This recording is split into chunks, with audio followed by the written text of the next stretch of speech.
Advait Deodhar, race car driver, has shown the way. He leads two divisions of the NASCAR, Euro NASCAR, and he finishes fourth overall.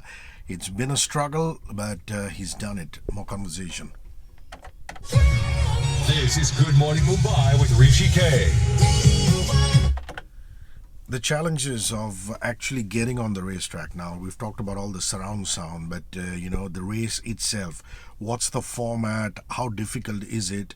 And I was stunned to know that it's just one set of tires, I beg your pardon, that takes you through all the rounds. Wow! So take me through how difficult Euro NASCAR racing is. Yeah, so it's a lot to adapt to because it's completely different to any other kind of car that I've driven in the past.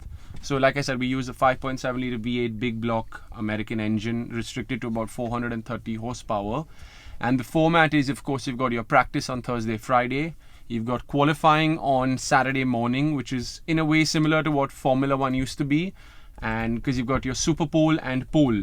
So the top 12 cars make it into Super Pole. And that's for your final 12 grid positions. And then you've got race 1 on Saturday and race 2 on Sunday. And talking about the tires, you have one set of brand new slick tires which you have to use in qualifying, race 1 and race 2. Now you got to remember, Rishi, these are cars with no traction control, a hell of a lot of power and no ABS as well. So it is so important to conserve your tires and not to light them up out of corners, because you're gonna feel the brunt of it at the end of it. And there's massive tire degradation that happens over the weekend. So even though you're racing very, very hard on Saturday and on Sunday, you still at the back of your mind have to remember that you have to conserve your tires. That's why you'll see a drop in lap times as well on the Sunday race, and it's quite exciting to see cars are moving around a lot because the tires have degraded that much. And the racing itself is pretty awesome because, like I showed you just now, we're close to 30 cars and it's not a standing start, it's a rolling start. And you're in 2x2 formation, so you're literally bumping the car ahead on the start-finish straight until the leaders go off, and then you're off. You can't see anything just through probably the windscreen of the car ahead of you, and you're just waiting, and you plant the throttle. So getting used to that is quite unnerving. It's quite difficult because you're unnerved by the guy behind you because he's bumping you as well, waiting to go. So that took a bit of getting used to. And then just the racing itself, because it's such close racing and these are big cars and we're racing around twisty circuits across Europe. So the racing is close as well. So getting used to that was quite different because I was used to Formula cars. So there's no touching. Here you're allowed, like they say, a bit of rubbing and nudging is allowed in this, but within reason. So I had to get used to that as well. But so putting it all together, there's a lot a driver really has to work on in order to be quick and, I'd say, strong in qualifying and in races in the NASCAR Championship. Fabulous stuff. So where for from here, buddy? I mean, 2020, the European NASCAR Championship is coming up. You're going to fight for, outright victory. What are your plans with the sponsorship of it all? Just want to know what the future holds for you, man.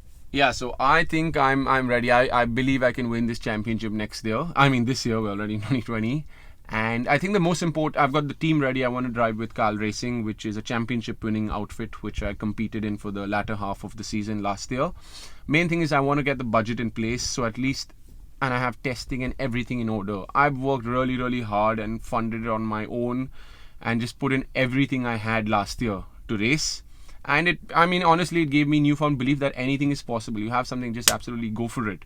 But I think looking at the championship, looking at the enormous exposure it's got, the fact that it's owned by NASCAR as an organization as a whole, which is a multi-billion euro American sporting organization, where there's so much potential, where there's so many brands involved from across the world. I think it's about time, and I think I've deserved it. With looking at my performance, looking at what the series does, I think I deserve a sponsor right now. So I'm working on it, and I hope to get backing for this season. And I want to go for the championship. I want to reach Valencia on the 16th, 17th of April, having done at least 5-6 days of testing and ready to go and put it on pole position and win that race. Well, any of you, corporate head honchos who are listening to this and you are into racing, this is how you can get in touch with Advait Deodhar. You have an email ID? If you could just throw that out, please, and as well as your social media handles. Yeah, and just to add another thing, it's televised across in 19 countries around the world, and I want to get it televised in India as well. It's actually fun racing to watch, and having an Indian who's potentially able to fight for the championship is great television, and I think there's a lot of benefit for Indian companies to get involved. So yeah, I mean, you have my social media, but I'm on advaitdeodhar.motorsport@gmail.com. Advait Deodhar Yeah. motorsport@gmail.com. motorsport@gmail.com. I'm quite easy to get hold of. DEODHAR, and of course it's Advait Deodhar Racing across all social media. Yeah, buddy, all the best, and we're always here for you when you're back in town and to find out the latest on your exploits. I'll Cheers. come with the trophy at the end of the year, Hrishi. Yeah, do that. Enrique Iglesias, love to see you cry. I'm Hrishi K.